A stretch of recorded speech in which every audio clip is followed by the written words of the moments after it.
एक लाकूड तोड्या रोज दाट जंगलात जायचा. खटखट खटखट दिवसभर कुऱ्हाडीचे घाव ऐकू यायचे. दुपारभर काम झाले की मोळी बाजारात न्यायची व काय 4 पैसे येतील त्याची मीठ मिरची तांदूळ गहू आणून पोटाची सोय करायची.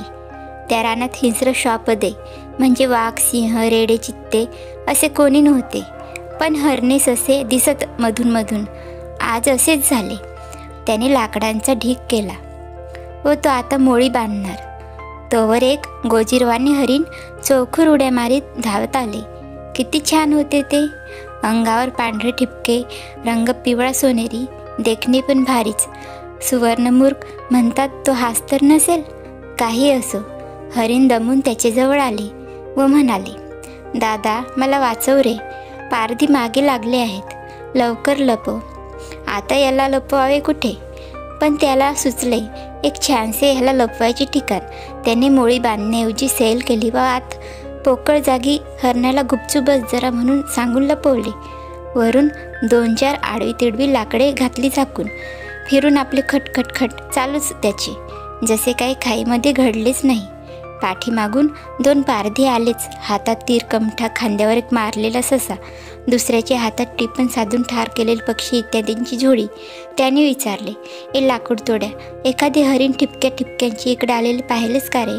पाहिले तर ते त्या समोरच्या दरीत उतरले, ताडताड उड्या मारीत. झाली अर्धी घटका. काय दरीत? चला आम्ही तिकडे जातो. पारधी कधी हातची शिकार सोडित नाही. चला चला. ते दूर दरीत उतरले व यांनी मोळीची वरची लाकडी बाजूस करताच हरीण टपकन उडी मारून बाहेर आले. ते म्हणाले, दादा धन्यवाद, तू माझे प्राण वाचवलेस. हे उपकार मला फेडले पाहिजेत. हे बघ, तो समोर गंगवून प्रांतांच्या उत्तरेला हिरा पर्वत दिसतो ना, तिथं एक फारच सुंदर सरोवर आहे. तिकडं कोणी फारसं जात नाही, कारण ते देवतळे आहे. पण तू जा. पण कोणीच जात नसलं तर मी कशाला जाऊ? मरायला नव्हे दादा, या गरिबीतून तरायला जा. असे खरंच तुझे लग्न झालेले आहे का ते आधी सांग. का त्याच्याशी त्या देवतलावाचा संबंध आहे वाटत नाही? आहे तर हे बघ, तू अविवाहित की विवाहित? हरीण भाऊ, मला दारिद्र्याला कोण मुलगी देतो बाबा? माझे लग्न झालेच नाही त्यामुळे. मग छान, तू दुपारी सूर्य डोक्यावर आला की त्या देवतलावाकडे जा. उद्या लपून बस. तेथे रोज 8 सुंदर हंस पोहायला येतात. खरे म्हणजे ते हंस नव्हतेच, हंस कन्या म्हणेनास, बरेच त्या स्वर्गातून येतात. हंस पक्ष्यांच्या पंखांचे पिसांचे झगे असतात त्यांचे. ते काठावर ठेवून उतरतात पाण्यात. तू ते सारं पाहतो आहेसच. तुला जी मुलगी आवडेल तिच्या झगा तू लपवून ठेव. किती विनवणे केले तरी ऐकू नको. मग तिला मागणी घाल, लग्न होईल तुझे तिच्याशी. काय, या अन्नाला महाग असलेलं भिकार लाकूड तोड्याचे लग्न स्वर्गातल्या अप्सरेशी? होय. एक ध्यानात ठेव, तो पोशाख नीट लपव बरं का घरी, नाहीतर ती उडून जाईल. मी तुझे लग्न जोडून उपकार फेडतो आहे मित्रा. पण परत मला कधी भेटायचे झाले तर याच मोळीची जागी आणि याच वेळी मी भेटू शकेन. येतो दादा. हरीण ताडताड उड्या घेत नाहीसे झाले. एवढासा प्राणी, पण त्याला सुद्धा उपकाराची जाण होती. ते फेडण्याची इच्छा होती. हे केवढे तरी नवल. माणसांनाही पुष्कळदा ती नसते. तो नवल करीत निघाला देवतळ्याकडे आणि खरोखरच हरणाने सांगितल्याप्रमाणे 8 देखणे हंस त्या तळ्यात पोहायला आले. तो एक केळीच्या दाट बनात लपून पाहत होता. त्या सर्वांनी आपले हंसाचे पोशाखाचे झगे काठावर काढून ठेवले. खरे म्हणजे ते सगळ्यांची सुरेखान तरुण. त्यातून अधिक चांगली कोणते त्याला ठरवता येईना. एखाद्या बागेत एकसारखी मोहक कमळे फुललेली असावीत, त्यात कुणी बरे वाईट कसे ठरवावे? पण मग त्यातल्या त्यात एक फारच सुंदर हसतमुख व प्रसन्न चेहऱ्याची होती. तिचा झगा तिने लांब काठीने काठावरून ओढून घेतला व केळीच्या पानात घट्ट बांधून आपल्या पिशवीत टाकून दिला. फिरून तो आडोशाला उभाच. सगळ्या हसत खिदळत परत आल्या व त्यांनी आपापले पिसांचे झगे चढवले. अरे चे, हे काय एक झगा कमी? कुठे गेला? कुणी नेला? त्यापैकी काही भीतीने किंचाळल्या. सगळ्यात धाकटी ओल्या वस्त्रांशी तशीच उभी. झगाच नाही. आता स्वर्गात ती कशी जाणार? खूप हुडकून झगा दिसेना. तिचे डोळ्यात पाणी आले. शेवटी त्या 7ही जणी म्हणाल्या, हे बघ, जास्त वेळ आम्हाला थांबता येत नाही. देव रागवेल. तू हुडूक. तुझा झगा सापडला की घालून ये चटकन. आम्ही पुढे जातो. आणि त्या सगळ्या हंसीने उडून गेल्या दूर दूर. ती मोठ्याने म्हणाली, अहो, कोणी लपवलं माझा झगा? त्याला मी तो म्हणेल ते देईन. मी लपवला. तो तो बाहेर येऊन म्हणाला. ती पाहत राहिली. लाकूडतोडे देखणा, प्रकृतीने छान व रसरशीत तरुण होता. ती म्हणाली, दया करा, माझं जगा मला द्या. काय हवं तुम्हाला ते मागा. मला माझं तुझ्याशी लग्न व्हावंसं वाटतं. तेच व्हायला हवं. जगा मिळणार नाही तर. असं का पण? का म्हणजे जगा मिळतच तू उडून जाणार स्वर्गात. मग आपली भेट कुठे व्हायची? तुला मी दृष्टीसमोरून जाऊ देणार नाही. ती मग म्हणाली, बरे तर चल, तुझ्या घरी तुझी बायको होईल. तसं त्यांचा संसार सुखाचा होता. देवकन्येजवळ अमूल रत्ने माणके होती. त्यांची किंमत खूपच झाली. एक लहानसे घर बांधून ते आनंदाने राहिले. 10 वर्षे होत आली. 3 गोजिरवाणी मुलेही त्या घरात खेळू लागली. देवकन्येला वारंवार आपल्या स्वर्गातल्या घराची, नृत्याची, मैत्रिणीची आठवण येई. तो जगा मिळेल तर आपण एकवार तरी स्वर्गात जाऊन येऊ. पण हा माझा नवरा जगा कुठेतरी गुप्त जागी ठेवून देऊन हटून बसला आहे. 10 वर्षे झाली, देत नाही. तिच्या डोळ्यात पाणी येई. एकदा ती रडत बसली होती अशीच. नवऱ्यानं पाहिलं. त्याला दया आली. तो म्हणाला, तुला दुःखी झालेलं पाहायला मला नको वाटते. काय कमी आहे तुला इथे? आणखी काय हवंय? काही नाही, माझं जगा दे. 1 महिना तरी मी जाऊन येते स्वर्गी. मला जरा कुठे बदल नको का? एका जागी राहून कंटाळा आलाय अगदी. नक्की परत येशील? नक्की? होय, स्वर्गाची राजाची परवानगी घेऊन मी येते. मग जन्मभर इथेच. त्याने अखेर अडगडीच्या पेटीतून जगा दिला. हर्षाने तिने एका उडीच मारली जगा बघताच. 10 वर्षांनी तिचा तो प्रिय पोशाख आज ती पाहत होती डोळ्यांनी. तिने तो चढवला व म्हटले, मी येते, पण देवराजानं परवानगी दिली तरच येणार. हां, मुलांना जपा. पाहता पाहता ती भुरकन उंच उडून गेली. दूर आकाशात एक छोटा पांढरा टिपका दूर दूर जाताना त्याने पाहिला व डोळे टिपले. बायकोवर त्याचं जीवविशेष प्रेम होतंच मुळी तसं. महिना झाला. बापरा डोळ्यात जीव आणून बायकोची वाट बघायला लागला. रोज आकाशाकडे डोळे लावून बसावं. एकदा बगळा दिसला तरी आशेने तो हंस नाही म्हणून टक लावावी. असे सुरू झाले लाकूडतोड्याचे दिवस. महिने कसले, वर्ष उलटली तरी बायकोचा पत्ता नाही. वर्ष, 2 वर्ष, 3 वर्ष उलटली. हातून सुटलेलं तीर, बोललेले शब्द, सांडलेलं दूध हे परत हाती कधीच येत नाही. तशीच ती परत कसली येते एकदा इथून सुटल्यावर. पोरही रोज आई आई करू लागली. त्याची म्हातारी आई म्हणाली, मुला, माझे वय झाले. या तिघांची संगोपन माझ्याने होईना झाले. थकले मी. बायको गेली उडून. वाट तरी किती बघणार आहेस? ती नाही येत बहुतेक. तू आता दुसरे लग्न कर बेटा. दुसरे लग्न? त्याच्या अंगावर शहारे सुटले. परत मला अशी एखादी राणीहूनही सुरेख स्वभावाने इतकी चांगली बायको थोडीच मिळणार. मिळेल एखादी फताड नाकाची, पिवळी काळी आणि मिचमिच डोळ्यांची बायको. नको रे बुवा, मी तिचाच, माझ्या बायकोचा शोध लावतो. नाही लागला तर तसंच राहणार. परत लग्न करणार नाही. त्याच्या डोक्यात विचार सुरू होते. पण आईला असले विचार कोण बोलून दाखवणार? बरे पाहतो म्हणाला व उठून रानात गेला.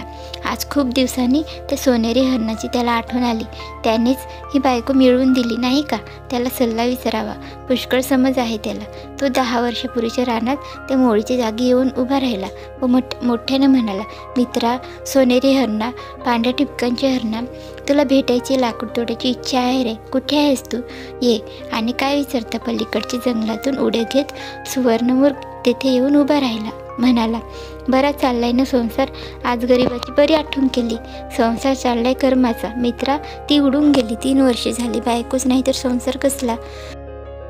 तू जगा दिलास वाटतं अखेर तिचे बोलण्याने मोहून. होय, दिला. फार चुकलं. महिनाभर माहेरी जाते म्हणाली म्हणून दिलं तर 3 वर्षे झाली येत नाही. अरे ती येणारच नाही. देवकन्या आहे ती. देवराजाचे परिदरबारात नृत्य करण्याचे तिचे छानसे काम टाकून देव तिला परत येऊ देणारही नाही. इथे मग काय मी असंच कोकलत बसू का? मित्रा, मला तिची भेट हवी. मी जगणारही नाही तिचे वाचून. परत मी त्या देवतळ्यापाशी लपून बसू का? सांग. तुलाच सल्ला विचारायला आलो आहे. काय करू? ते अप्सरा येतील स्नानाला. त्यात ती येईल का? तू एक जण पळवलीस त्यांच्यातली. आता त्या कोणीही तेव्हापासून स्नानाला येतच नाही मित्रा. फक्त काय? कोण येतं? फक्त एक वाळलेला फार मोठा भोपळा.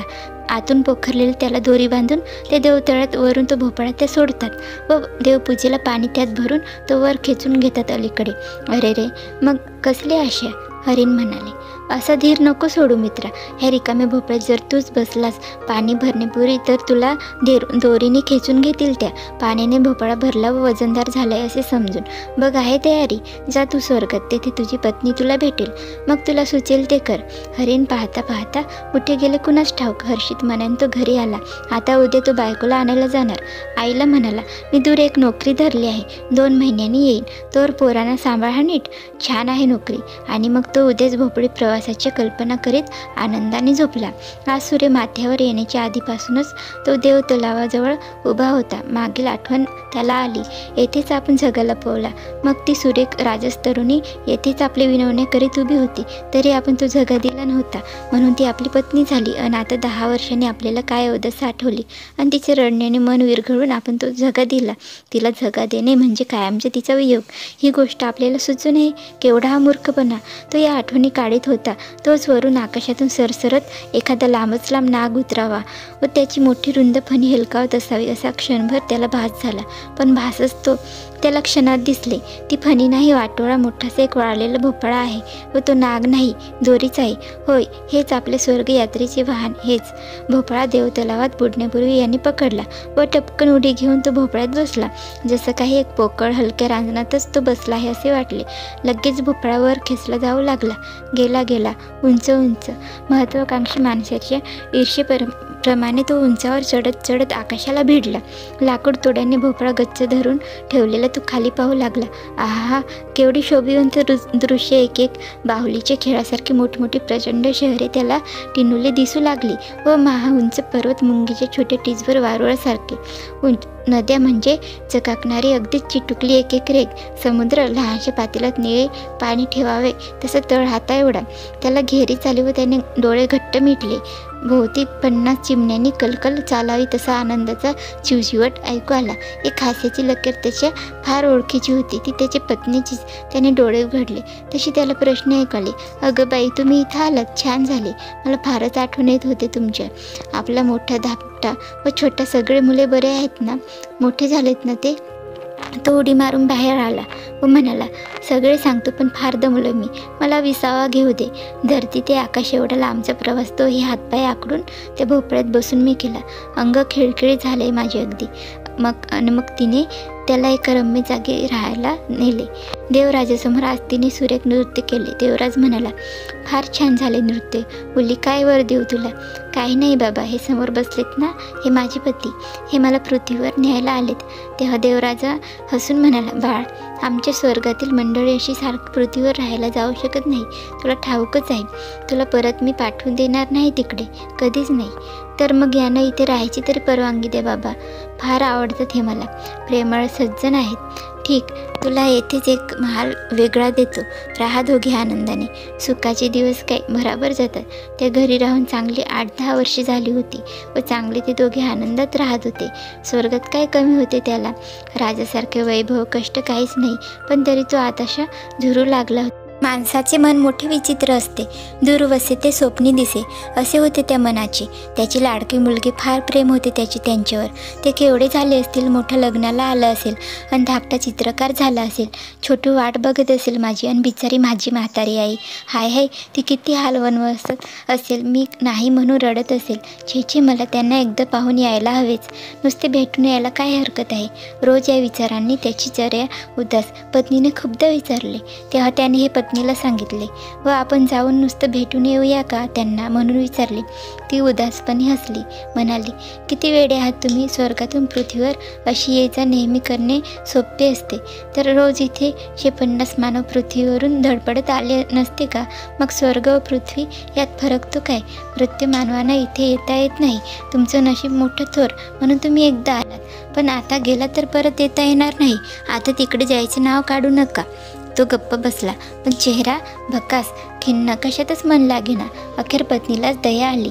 ती म्हणाली, मी एक युक्ती केली. माझा एक उडणारा घोडा आहे. ह्या घोड्यावर बसा, घरी जा, मुलांना व तुमच्या आईला भेटा. पण एक प्रार्थना. बोल, तू म्हणशील ते मी ऐकेन. लाकूड तोड्या मंतरलेल्या घोड्यावर बसला. मग या स्वर्गीय घोड्यावरून खाली उतरू नका. काय वाटेल ते झाले तरी. उतरला तर परत मग आपली भेट नाही. त्यांची भेट झाली की घोड्याला परत चल म्हणा की येथे याल. समजले ना? शपथ. बाळांना माझे आशीर्वाद सांगून या हं. आणि तो आनंदाने त्या मंतरलेल्या घोड्यावरून आपल्या दाराशी आला. त्या घरात किती आनंद झाला असेल कल्पनाच करावी. पोरे खुश झाली. म्हातारीने खीर केली व एवढी खाऊन मग जा. पोराचे तुझे लग्न ठरले, त्याची खीर आहे असे म्हटले. तो म्हणाला, आई, हा घोडा मंतरलेला, यावरून मी उतरलो तर परत मला बायकोची भेट होणार नाही. तेव्हा मी चाललो. तिने वाडगा आणला खिरीचा, अगदी गरम खिरीचा, आणि घोड्यावरच त्याच्या हाती देऊन म्हटले, अरे बाबा, तुझी मर्जी. घोड्यावर बसून खा एवढी बेटा. अरे, आपली आई किती स्वादिष्ट खीर करते, अशी तर स्वर्गातही नाही मिळाली. आणि घोड्यावर बसून खीर खायला बायको नको कधी म्हणाली आहे. तो बरं म्हणाला व चमच्याने खीर खाऊ लागला. व काय त्याचे दुर्दैव, खिरीचे कडत कडत 4 ठिपके घोड्याच्या अंगावर चुकून पडले. घोडा बिचकला व एकदम त्याला ढकलून देऊन उडून गेला स्वर्गात. गेला तो गेला, पार दूर कायमचाच. परत मात्र लाकूड तोड्या कधीही स्वर्गी जाता आले नाही. देव तलावाची काठी तो पुष्कळदा जाऊन बसे, पण भोपळ्यात बसून मानव तर स्वर्गी जिवंत आला. हे कळल्यापासून देवराजाने येथून पाणी स्वर्गी न्यायचेच बंद केले. तेव्हा भोपळा कधीही परत त्याला दिसला नाही. आता म्हातारा झालेला लाकूड तर अजून देवतळ्याकडे मधून येतो, नातवंडांना खेळवायला इकडे आणतो. मग अजून आपण ती खीर खायला नको होती असे वाटून त्याच्या डोळ्यात पाणी येते. पण मग काय उपयोग, पुन्हा थोडीच ती देवकन्या भेटणार होती त्याला. फक्त गोड आठवणी काढण्याचे हात त्याच्या हाती राहिले आहे. तुम्हाला ही कथा कशी वाटली ते कमेंट करून सांगा. आणि असेच नवीन नवीन गोष्टी ऐकण्यासाठी चॅनलला सबस्क्राईब करा. धन्यवाद.